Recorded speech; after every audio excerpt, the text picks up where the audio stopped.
Hi hello ನಮಸ್ಕಾರ ಸ್ನೇಹಿತರೆ ವೀಕ್ಷಕರೇ, ಬನ್ನಿ ನಾನಿವತ್ತು ನಿಮಗೋಸ್ಕರ ಮತ್ತೊಂದು ಬಿಳಿ ಕೂದಲ ಸಮಸ್ಯೆಗಾಗಿ ಹೇರ್ ಪ್ಯಾಕ್ ತೊಗೊಂಬಂದಿದ್ದೀನಿ.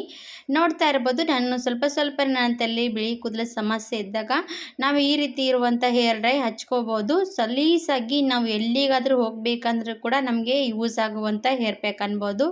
ಏನು ತಲೆ ವಾಶ್ ಮಾಡ್ಕೊಳ್ಳೋದು ಅಂಥದ್ದು ಕೂಡ ಅವಶ್ಯಕತೆ ಬೀಳಲ್ಲ. ಹಾಗಾದರೆ ಬನ್ನಿ ಮತ್ತೆ ಯಾಕೆ ತಡ ಮಾಡೋದು, ನಿಮಗಾಗಿ ಇವತ್ತಿನ ಹೇರ್ ರೆಮಿಡಿ ತೋರಿಸ್ಕೊಡ್ತೀನಿ. ನಿಮಗೂ ಕೂಡ ಯೂಸ್ಫುಲ್ ಅನಿಸಿದ್ರೆ, ನಿಮಗೂ ಕೂಡ ವಿಡಿಯೋ ಇಷ್ಟ ಆದರೆ ಲೈಕ್ ಆ್ಯಂಡ್ ಸಬ್ಸ್ಕ್ರೈಬ್ ಮಾಡಿ. ವಿಡಿಯೋ ಖಂಡಿತವಾಗಿ ನೋಡಿಕೊಂಡು ಹೋಗಿ. ಸ್ನೇಹಿತರೆ, ನಾನಿವಾಗ ಸ್ಟವ್ ಮೇಲೆ ಒಂದು ಕಬ್ಬಿಣದ ಕಡಾಯಿ ಇಟ್ಕೊಂಡಿದ್ದೀನಿ. ಇವಾಗ ಇದು ಕಬ್ಬಿಣದ ಕಡಾಯಿಯಲ್ಲಿ ಮಾಡ್ತಾ ಇದ್ದೀನಿ. ನಿಮ್ಮ ಹತ್ರ ಇದ್ದರೆ ಯೂಸ್ ಮಾಡಿ, ಇಲ್ಲಾಂದರೆ ನೀವು ಬೇರೆ ಬಾಂಡೆಯಲ್ಲಿ ಕೂಡ ಮಾಡ್ಕೋಬೋದು. ಇವಾಗ ಸ್ನೇಹಿತರೆ, ನಮಗೆ ಬಿಳಿ ಕೂದಲ ಸಮಸ್ಯೆಗೆ ನ್ಯಾಚುರಲಾಗಿ ಕಲರ್ ಕೊಡುವಂಥದ್ದು ಕಲೋಂಜಿ ನೋಡಿ. ಹಾಗಾಗಿ 1 ಸ್ಪೂನಷ್ಟು ಕಲೋಂಜಿ ಕಾಳು ತಗೊಂಡಿದ್ದೀನಿ. ನಿಮ್ಮ ಹತ್ರ ಇದ್ದರೆ ಕಲೋಂಜಿ ಖಂಡಿತವಾಗಿ ಯೂಸ್ ಮಾಡಿ, ಇಲ್ಲಾಂದರೆ ಅಂಗಡಿಗಳಲ್ಲಿ ಕಲೋಂಜಿ ಸಿಗುತ್ತೆ.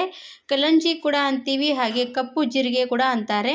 ಎರಡರಲ್ಲಿ ಒಂದು ಯಾವುದಾದ್ರೂ ಅಂದರೆ ಕೂಡ ನಿಮಗೆ ಅಂಗಡಿಯಲ್ಲಿ ಕೊಡ್ತಾರೆ.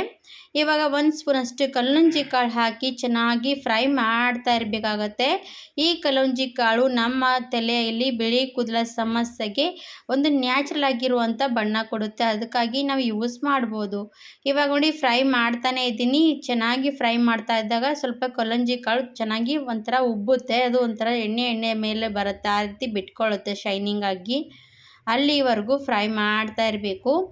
ಆಮೇಲೆ ಚೆನ್ನಾಗಿ ಫ್ರೈ ಮಾಡಿದಾದಮೇಲೆ ಸ್ನೇಹಿತರೆ, ಅದಕ್ಕೆ ಮತ್ತೇನು ಹಾಕ್ತೀನಿ, ನಮ್ಮ ಕೂದಲಿಗೆ ಚೆನ್ನಾಗಿ ಬಿಳಿ ಕೂದಲು ನ್ಯಾಚುರಲಾಗಿ ಕಪ್ಪು ಆಗಬೇಕು, ಜಾಸ್ತಿ ದಿನಗಳ ನಮ್ಮ ಕೂದಲು ಕಪ್ಪಾಗಿ ಉಳಿಬೇಕಂದ್ರೆ ಅದಕ್ಕೇನು ಸೇರಿಸ್ಬೇಕಂತ ತೋರಿಸ್ತೀನಿ. ಹಾಗೆ ಸ್ನೇಹಿತರೆ, ಏಜ್ಗಿಂತ ಮುಂಚೆನೇ ಆಗಲಿ, ಸಣ್ಣ ವಯಸ್ಸಲ್ಲಿ ಎಲ್ಲರಿಗೂ ಕೂಡ ಯೂಸ್ ಮಾಡುವಂಥ ಈ ನ್ಯಾಚುರಲ್ ಹೇರ್ ರೆಮಿಡಿ ನೋಡಿ. ಹಾಗೆ ಸ್ನೇಹಿತರೆ, ಇದಕ್ಕೆ ನಾನು ಸ್ವಲ್ಪ ಕರಿಬೇವಿನ ದಳ ಹಾಕ್ತಾಯಿದ್ದೀನಿ ನೋಡಿ. ಸ್ವಲ್ಪನೇ ತೊಗೊಂಡಿರೋವಂಥದ್ದು. ನೀವು ಬೇಕಾದರೆ ಜಾಸ್ತಿ ಕ್ವಾಂಟಿಟಿಯಲ್ಲಿ ಮಾಡಿ ಇಟ್ಕೋಬೋದು. ಕರಿಬೇವಿನಿಂದ ಕೂಡ ನಮಗೆ ಬಿಳಿ ಕೂದಲಿಗೆ ಒಂಥರ ನ್ಯಾಚುರಲಾಗಿ ಕಲರ್ ಮಾಡುವಂಥದ್ದು. ಹಾಗೆ ಸ್ನೇಹಿತರೆ, ಕರಿಬೇವು ಕೂಡ ನಾವು ದಿನಾಲೂ ಅಡುಗೆಯಲ್ಲಿ ಬಳಸಿ ತಿನ್ನೋದ್ರಿಂದ ಕೂಡ ನಮ್ಮ ಕೂದಲು ಚೆನ್ನಾಗಿ ಗ್ರೋತ್ ಆಗುತ್ತೆ, ಹಾಗೆ ಕಪ್ಪು ಕೂದಲು ಕೂಡ ಉಳಿಯುತ್ತೆ. ಇವಾಗ ಇದಕ್ಕೆ ಸ್ನೇಹಿತರೆ ಒಂದು ಅರ್ಧ ಚಮಚದಷ್ಟು ಅರಿಶಿಣದ ಪುಡಿ ಹಾಕಬೇಕು. ಅರಿಶಿಣದ ಪುಡಿ ಹಾಕೋದ್ರಿಂದ ಕೂಡ ನಮ್ಮ ಕೂದಲಲ್ಲಿ ಏನೇ ಸಮಸ್ಯೆಗಳಿದ್ರೂ ಕೂಡ ಅದು ನಿವಾರಣೆ ಆಗುತ್ತೆ. ಹಾಗೆ ನಮ್ಮ ತಲೆಯಲ್ಲಿ ಸ್ವಲ್ಪ ಹುಣ್ಣು ಕೂಡ, ಯಾರಿಗಾದ್ರೂ ತುರಿಸೋದು ಜಾಸ್ತಿ ಇರುತ್ತೆ, ಹುಣ್ಣುಗಳ ಸಮಸ್ಯೆ ಇರುತ್ತೆ, ಅವೆಲ್ಲನೂ ಸಮಸ್ಯೆಗಳಿಗೆ ತಡೆಗಟ್ಟುತ್ತೆ. ಹಾಗೆ ಇದು ಕೂಡ ನ್ಯಾಚುರಲಾಗಿ ಬಣ್ಣ ನಮ್ಮ ತಲೆಗೆ ಕುಳಿತುಕೊಳ್ಳುತ್ತೆ. ಹಾಗಾಗಿ ಇದು ಕೂಡ ಯೂಸ್ ಮಾಡಬೇಕಾಗತ್ತೆ.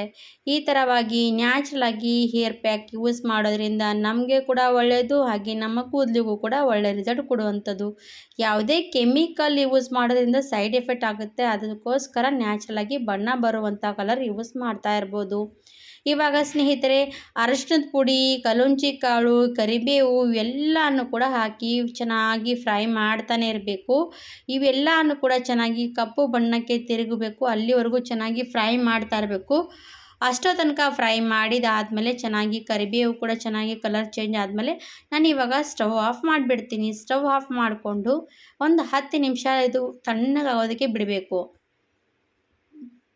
ಇದು ಪೂರ್ತಿ ತಣ್ಣಗಾದ್ಮೇಲೆ ಮತ್ತೆ ನಾವು ಇದು ಏನು ಮಾಡಬೇಕಂತ ಹೇಳ್ತೀನಿ. ಪೂರ್ತಿ ಚೆನ್ನಾಗಿ ಎಲ್ಲನೂ ಕೂಡ ಅರಿಶಿಣದ ಪುಡಿ ಅದೆಲ್ಲನೂ ಕೂಡ ತಣ್ಣಗಾಗಲಿ. ತಣ್ಣಗಾದ್ಮೇಲೆ ಮುಂದೆ ಏನು ಮಾಡಬೇಕಂತ ಹೇಳಿಕೊಡ್ತೀನಿ. ಇವಾಗ ನೋಡ್ತಾ ಇರ್ಬೋದು, ನಾನು ಸ್ಟವ್ ಆಫ್ ಮಾಡಿದ್ದೀನಿ. ಆಫ್ ಮಾಡಿದಾದಮೇಲೆ ನಾನು ಇವಾಗ ಇದು ಒಂದು 5 ರಿಂದ 10 ನಿಮಿಷ ಬಿಡ್ತೀನಿ. ಇವಾಗ ಸ್ನೇಹಿತರೆ, 5 ರಿಂದ 10 ನಿಮಿಷ ಬಿಟ್ಟೆ. ಪೂರ್ತಿ ತಣ್ಣಗಾದ್ಮೇಲೆ ಒಂದು ಕುಟ್ಟೋ ಕಲ್ಲು ತೊಗೊಂಡು ಈ ರೀತಿಯಾಗಿ ಕುಟ್ಕೋಬೇಕು. ನಾವು ಇದು ಮಿಕ್ಸಿ ಹಾಕೋದಕ್ಕೆ ಹೋಗಬೇಡಿ ಸ್ನೇಹಿತರೆ. ಮಿಕ್ಸಿ ಹಾಕಿದ್ರೆ ಇಷ್ಟು ಚೆನ್ನಾಗಿ ಫೈನಾಗಿ ಪೌಡ್ರ್ ಸಿಗಲ್ಲ. ಅದ್ರ ಬದಲಾಗಿ ನೀವು ಕೈಯಿಂದನೇ ಸ್ವಲ್ಪ ಕಷ್ಟಪಡ್ತೀವಿ, ಅದು ಕಷ್ಟದಿಂದ ನಮಗೆ ಒಂಥರ ಚೆನ್ನಾಗಿ ಎಫೆಕ್ಟ್ ಸಿಗುತ್ತೆ. ಅದಕ್ಕೋಸ್ಕರನೇ ಸ್ವಲ್ಪ ನೀವು ಕುಟ್ಟೋ ಕಲ್ಲಲ್ಲೇ ಕುಟ್ಟಬೇಕು. ಇವಾಗ ನೋಡಿ, ಈ ಪೌಡ್ರನ್ನು ಅದೇ ಬಾಣಲೆಯಲ್ಲಿ ಕೊಡ್ತಾ ಇದ್ದೀನಿ. ನೀವು ಬೇಕಾದರೆ ಕುಟ್ಟೋ ಕಲ್ಲಲ್ಲಿ ಕೂಡ ಹಾಕಿ ಕುಟ್ಕೋಬೋದು. ನಾನು ಯಾಕಪ್ಪ ಅದೇ ಬಾಣಲೆಯಲ್ಲಿ ಕೊಡ್ತಾ ಇದ್ದೀನಿ ಅಂದರೆ, ಕಬ್ಬಿಣದ ಬಾಣಲೆ ಅಲ್ವಾ, ಅದು ಒಂಥರ ಕಬ್ಬಿಣದ ಕಲರ್, ಅದರಲ್ಲಿ ಸ್ವಲ್ಪ ಎಣ್ಣೆ ಬಿಡ್ತಾ ಇರುವಾಗ ಅದು ಕಬ್ಬಿಣದ ಅಂಶ ಕೂಡ ಅದರಲ್ಲಿ ಬಿಟ್ಕೊಳ್ಳಿ ಅಂತ ನಾನು ಕಬ್ಬಿಣದ ಬಾಣಲೆಯಲ್ಲಿ ಯಾವಾಗಲೂ ಕೂಡ ಕೊಡ್ತೀನಿ.